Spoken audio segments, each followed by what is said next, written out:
Саламатсыңарбы студенттер? Бүгүн биз балдар адабияты жана көркөм окуу негизинде деген предметибизден үн, анын көркөм окуудагы мааниси деген темага токтолобуз. Мына ушул теманы өтөбүз. Анда бүгүнкү сабактын максаттарын таанышып алалы. Бүгүн силер үн, анын көркөм окуудагы маанисин түшүнөсүңөр.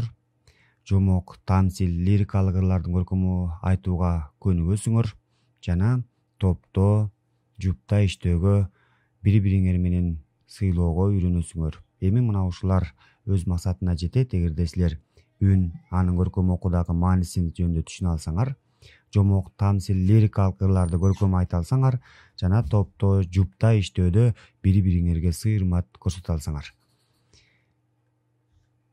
Анда келгиле. Сабактын тиби жаңы материалдарды окуп үйрөнүү. Сабактын жабдылышында биз видео слайд, акылдуу доскаларды пайдаланып өтөт элек. Эгерде мына ушул онлайн болбогондо сабакта пайдаланылчу усулдар бул берилген тапшырмага ролдоштуруп ойноо, тууроо аркылуу жооп берүү усулу.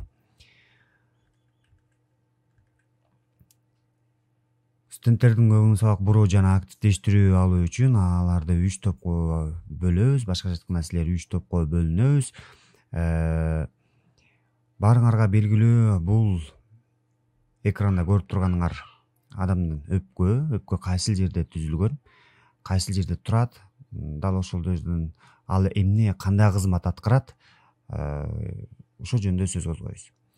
Сөз сүйлөгөн учурда өпкөдөгү аба көмөккөгө келип, анын кысылуусунан жана кеңейүүсүнөн тыбыш пайда болуп, үн чыгат. Мына ушул тыбыштардын байланышуусунан пайда болгонду үн деп айтабыз. Мына ушул биздин экранда көрүп турганыңар өпкөнүн кеңейүүсүнөн тыбыш пайда болуп, үн чыгат экен.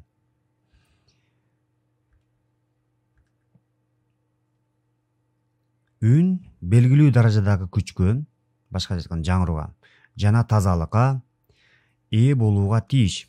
Эгер адамдын үнү алсыз, кырылдак, түшүнүксүз, ал турсун начар болсо, анда мектепке иштөөгө кыйындык келтирет.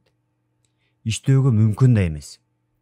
Үндөгү мындай жетишпестиктердин, тынымсыз машыгуулардын натыйжасында жоюуга болот. Балдар карагыла. Чынында менин үнүм кыргыл, ничке, начар деп өзүбүздү артка таштабашыбыз керек экен.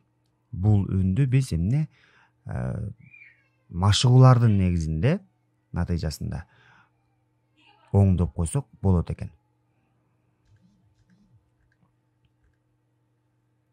Мында атайын режимди колдонуу менен үндү сактай билүү керек. Кандай режимдер? Үн чыгарчу органдарды этияттоо, ысык жерден суукка түз эле чыга калбоо, аяздуу күндөрдө көчөдө аз сүйлөөгө көнүү жана башкалар. Карагыла, мына ушул кыргыл үн, бүтүп калган үн, чыйылдаган үндөр мына ушунун негизинен келип чыгат экен. Ушундай үн чыкпас үчүн биз төмөндөгү азыркы айтып өткөн эрежелерди сакташыбыз керек экен.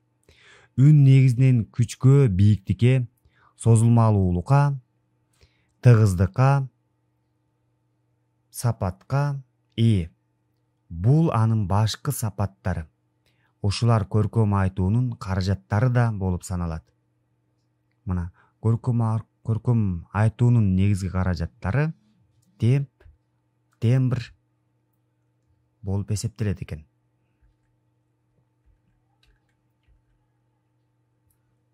Туура чыккан үн өзүнүн жагымдуулугу, тыгыздыгы менен айырмаланып турат. Үндүн тыгыздыгы бул анын алыска угулушуна, башка үн тыбыштардын фонунда өзгөчөлөнүп турат. Үндү күчтөн, бийиктиктен жана узактыктан башка дагы бир маанилүү сапат, тембр кооздоп турат. Ал үндүн кооздугу деп аталат. Мына биздин узакка созулган үндөрүбүздүн дагы кооздугу дагы мына ушул тембрдеги тийиш болот экен. Эми мен силерге азыр тапшырмаларды берем. Мына ушул тапшырмалардын негизинде аткарып тапшырмаларды жөнөтөсүңөр. Биринчи топтун тапшырмасы Бул тапшырманы аппендинин жоруктары дегенде мына ушул текстти окуп, анан ушунун негизинде ролдоштуруп видео тартып мага жибересиңер. Ал эми экинчи топтогу ырды көркөм окуу келечек керек бизге деген ырды жакшынакай көркөм дикцияга салып окуп айтып беришиңер керек. Ал эми үчүнчү топтун тапшырмасы окугум келип жүрөт. Базарда араба тартып жүргөн өспүрүмдүн каты. Башкача айтканда монолог түрүндө жазылган кат. Дал ушул нерсени мага көркөм дикцияңар менен сонун чыгарып окуп беришиңер керек. Окуп видео же болбосо диктофонго тартып жибересиңер. Ошонун негизинде баалап жыйынтык чыгарабыз. Эми биринчи топтун экинчи тапшырмасы буларды ырды эгерде биз офлайн форматында болгондо, анда ушул жерде махабат ырын окуп көрмөкпүз. Экинчи топтун тапшырмасы манастын ууну салуу. Муну дагы ушул жерде көрмөкпүз. Үчүнчү топтун тапшырмасында кыйкырып окуп берүүдө, анда да үндөрдүн кантип чыгышын мына ушунда көрмөкпүз. Бирок биз биринчи тапшырманы гана аткарып жибересиңер.